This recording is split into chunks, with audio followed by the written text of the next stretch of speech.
इस वक्त planetary action आपकी तवज्जो चाहती है। आप लापरवाही से अपने कामों को सरंजाम मत दीजिए। इसका डायरेक्ट मोशन इसके इम्पैक्ट्स को इन्हेंस कर रहा है। तीसरा इवेंट भी सेम डे 14 मार्च को ही सामने आएगा जब चांद ग्रहण हो जाएगा।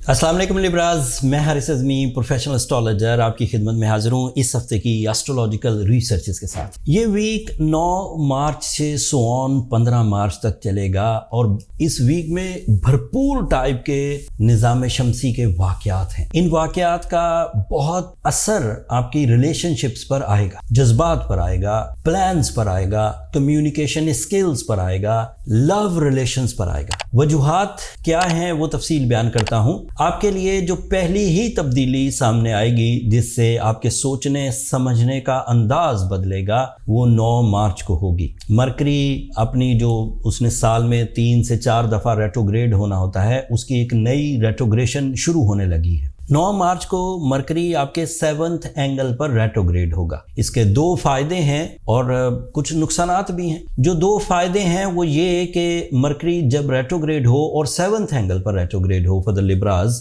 तो ऐसे रिलेशंस जिनको दोबारा ज्वाइन करने की आपकी प्लानिंग हो, लव रिलेशन या फैमिली रिलेशंस, वो ख्वाहिश पूरी होने लगती है। लोग जो अपनी बनाई हुई लॉजिक्स, कवानीन, रूल्स उसके मुताबिक आपसे पीछे हट गए होते हैं या आपसे एक कॉन्फ्लिक्ट का कॉन्सेप्ट चल रहा होता है, रेट्रोग्रेशन ऑफ मरकरी में वो कॉन्फ्लिक्ट्स, वो इश्यूज रिपेयर हो जाते हैं एंड रिलेशन दोबारा बनने लगते हैं एंड वो जो स्ट्रबननेस होती है रिलेशनशिप की वो दूर हो जाती है। ऐसी सिचुएशन में वो रिश्ते जो कानूनी चाराजोई तक पहुंच गए हों, मियाँ बीवी के दरमियान झगड़ा या नफरत इतनी बढ़ गई हो कि कानून का सहारा लेना पड़ा हो, सेपरेशंस की तरफ सोचा जा रहा हो, आज़ादी या छुटकारा हासिल करने की तरफ सोचा जा रहा हो, वो भी रुक जाते हैं, वापस होने लगते हैं एंड मोहब्बत दोबारा पैदा होने लगती है। इसका दूसरा फायदा ये होता है कि आप अपने टाइम को अपने रियल गोल्स,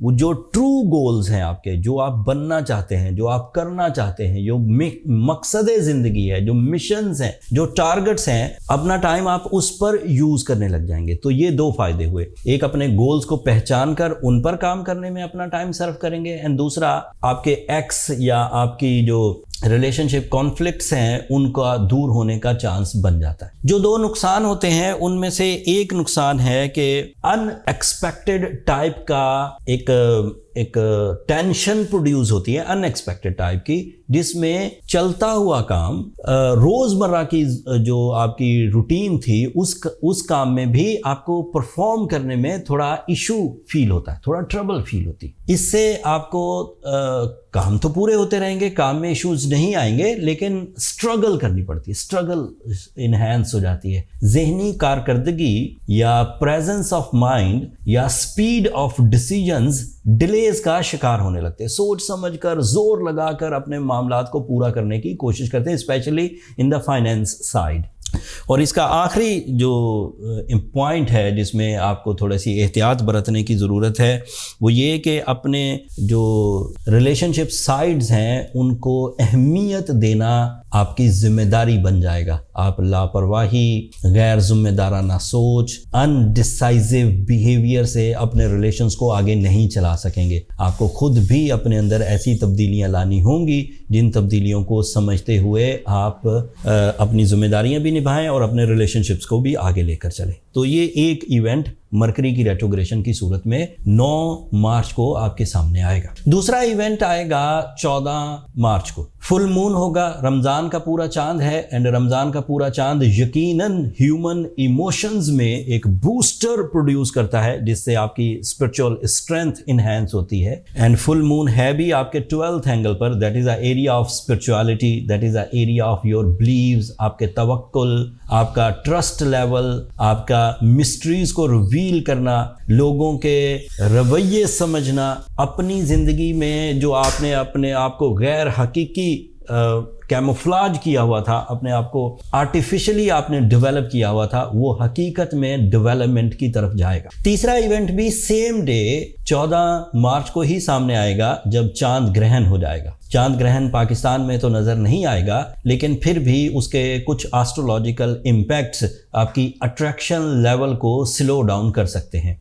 चांद ग्रहण की तफसील के लिए मैंने एक अलग वीडियो बना दी है। इस वीडियो में उसे रिपीट करना मुनासिब ना होगा, उससे ये वाली वीडियो लंबी हो जाएगी। मैं डिस्क्रिप्शन में चांद ग्रहण से मुतल्लिक जो तफसीलात बयान की हैं उसका लिंक दे दूंगा, आप एक नज़र उसे देख लीजिए। अगर आप लूनर एक्लिप्स के इश्यूज़, मरकरी की रेट्रोग्रेशन के इश्यूज़ में उलझते रहे तो आपके अगले 20-25 दिन कमज़ोर गुजरेंगे। लेकिन अगर आप अपने आप को संभालें, अपने इरादों को मजबूत रखें, अपनी स्किल्स को पॉलिश रखें, तो कोई कमी कमज़ोरी आपके सामने नहीं आएगी। अगर आपकी भरपूर कोशिशों के बावजूद भी आपको ट्रबल फेस करना पड़े, आपको लगे कि चीज़ें उस तरह से आपकी फेवर में नहीं जा रही जिस तरह से आप चाहते हैं, तो आपको 2 रेमेडीज़ पर परफॉर्म कर लेनी चाहिए। जो फर्स्ट रेमेडी है वो स्पिरिचुअल साइड से है, इस्लामियात पॉइंट ऑफ व्यू से है। आपको सूरह शम्स पढ़नी चाहिए दिन में 5 दफ़ा।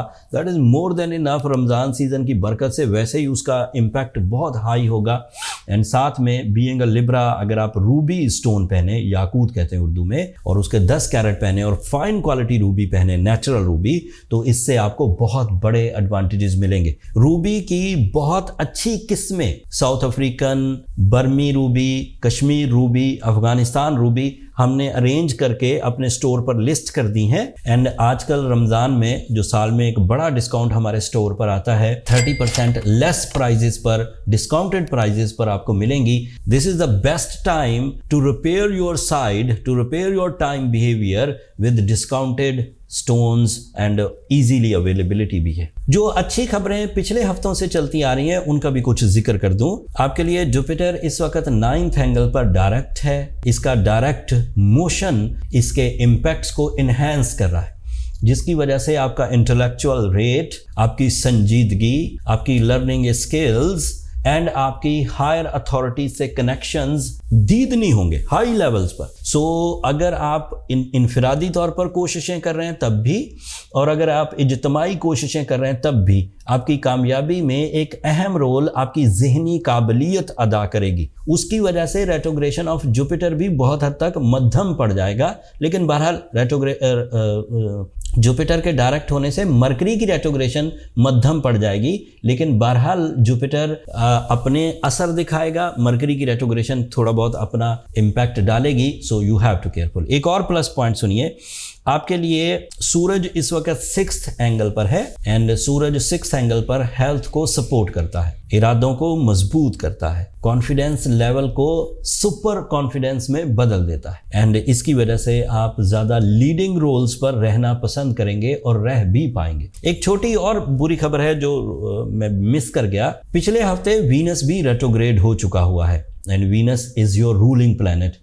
उसकी रेट्रोग्रेशन आपको आपकी नेचुरल स्किल्स को थोड़ा लेट डाउन कर सकती है, लेकिन जब आप रेमेडी परफॉर्म करेंगे तो मामलात हल हो जाएंगे। सो इस वक्त 3 ट्रबल्स का सामना है। Venus retrogression, that is your feeling and natural skills. Retrogression of Mercury, that is your mind skills and relationships. And lunar eclipse, that is your feelings and obviously the negative time behaviour. इन तीनों ही चीज़ों को बहुत अच्छे अंदाज से मेरी गिवन रेमेडी जो मैंने प्रिस्क्राइब की, इससे आप रिकवर कर सकते हैं। ये इस हफ्ते की इन्फॉर्मेशन थी। मैं ज़्यादा टाइम नहीं लूँगा, चीज़ों को मैं समेटता हूँ। इस वक्त प्लैनेटरी एक्शन आपकी तवज्जो चाहती है। आप लापरवाही से अपने कामों को सरंजाम मत दीजिए। चीज़ों को अच्छे तरीके से जांच पड़ताल करके फिर डिसीजन लीजिए। चीज़ों को तेज़ी से अग्रेसिव मूड में, एक्स्ट्रा एक्साइटमेंट मूड में डील मत करिए। जब आप स्मूथ हों, गुस्सा भी ना हो, बहुत ज़्यादा खुशी भी ना हो, उस वक्त अपने डिसीजंस लीजिए। अगले हफ्ते अब सूरज जो इस वक्त 6th एंगल पर है, ये 7th एंगल पर आ जाएगा। 3rd वीक में सूरज हमेशा ही अपना एक एंगल बदलता है, हर महीने के 3rd वीक में। सो जब सूरज 7th एंगल पर आएगा, आपके मूड किस तरफ को जाएंगे, आप किस तरह के डिसीजन से ज़्यादा फ़ायदा उठा सकेंगे, वो तफसील अगले हफ्ते बयान करूंगा। तब तक के लिए मुझे और मेरी टीम को इजाज़त दीजिए। अपनी दुआओं में हमें ज़रूर याद रखिए। ये रमज़ान सीज़न है, इसमें तो दुआओं के रद्द होने के चांसेस भी बहुत कम होते हैं। एंड चैनल को भी ज़रूर सब्सक्राइब कर लीजिएगा। लिब्राज, आप लोगों की सब्सक्रिप्शन हमारे हौसले की वजह बनती है। अगले हफ्ते तक के लिए अल्लाह ने के बाद।